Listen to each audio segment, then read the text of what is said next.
we gonna go USA first, right? We had two Olympic champions race this weekend in the same race. We had the Italian, and we Mm-hmm. had the Canadian, 100-meter gold medalist and a 200-meter gold medalist, current gold medalist. They raced this weekend and they tied at 10 Yeah. 11. Can we guess who they are, gentlemen? I mean, I know, but Let's I'm a, go ahead and tell the people, Andrew. Lamont, Marcel Jacobs, and Andre De Grasse. Yeah, That's right. Correct. yeah. Okay. Yes, I was like, yeah. I know he ran the 200 too, so I was having a slight moment of panic. I was like, this Yeah, has to be right. But hey, Yeah, he did. yeah. Yeah, he did. And we don't want to forget it was Trayvon Brown Bell's first race back since his Heck yeah. surgery. Since his surgery, it's good to see him Great. back running, and it wasn't career ending. Yeah. Every time I watch Trayvon come to the track, I get just very excited because I'm a huge fan of people that have the mental tenacity to make a comeback like that.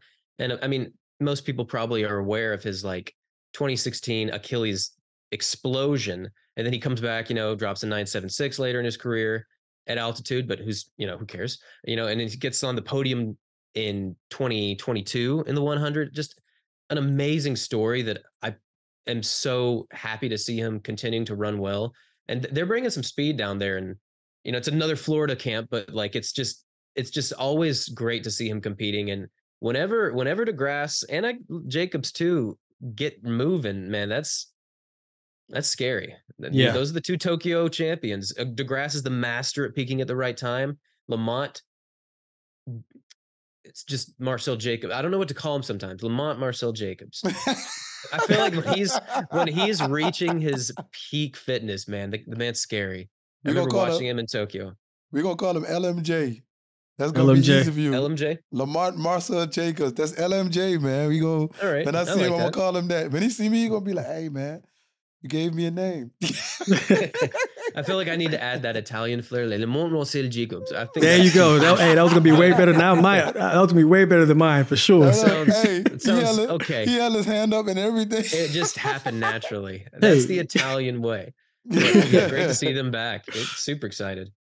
Trayvon starts still there. He jumps out on those guys and top end fashion, De Grasse, he moves in the middle and he closes like a freight train, as well as Lamont.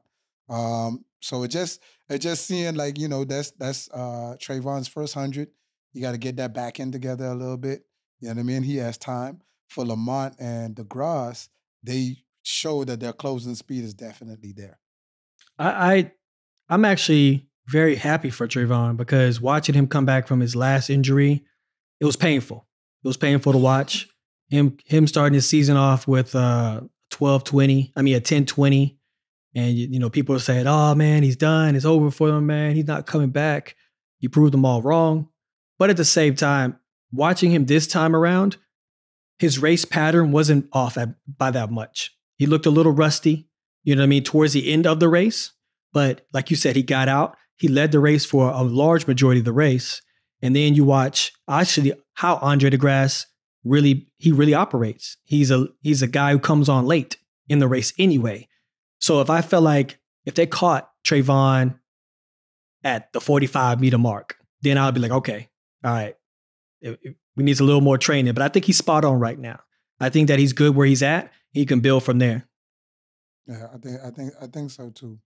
De Grasse showing that he's in good form because he doubled at the same meet. He ran a wind-aided 20 point, I think, 1. But it wasn't. Sounds right. Like yeah. Anybody who knows Andre De Grasse, you never count this unless this man has a prosthetic. You do not count this man out. And even so, he'd go on to compete. You know what I mean? remember last year. Again, it took him a minute to get his season really going, and people in the comments were like, De Grasse 2023, it's just not your year, man. And I'm sitting there thinking, these people are out of their minds. And he chips away time every single race and get to the biggest non-world championship meet of the year, the Prefontaine Classic. Who comes out on top in the 200? De Grasse. You're right. It was beautiful. So I'm always expecting him to show up when it matters. And with an opener like this, a double, like you said, I mean, who knows what to expect? He could go sub 19.6. I mean, he goes 19.62 in Tokyo. You know, in 2021, he had like a 3-week period of just pure peak. It was amazing. I think he could do the exact same thing this year. And I mean, you got to look out for him in the Olympics. He's going to be there and he's going to be doing something. He's coming. Yeah, I think he has that hunger this year too. I mean, not having the best season, like you said, last year, it didn't start off well at all. And then he showed who he really is. He's a gamer. And for the people who have short-term memory, every year, listen to me.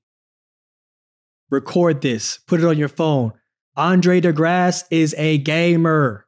I still got the Italian hand going on right now. You know, I don't But think Andre De Grasse is a gamer. Yeah, he's been a gamer since college. When he went out there, he was not winning at USC. You know what I'm saying? He was pretty bridesmaid to Aaron Brown in that situation, and then went to nationals, won the 1 and the 2. And then the rest was history. Then he went on from that season, it went out and got third, his first real championship, major championship in 2015. And the rest was history after that. Like, he kept getting on top of the podium. He knows how to win. He knows how to be able to make sure those moments count, and he executes them.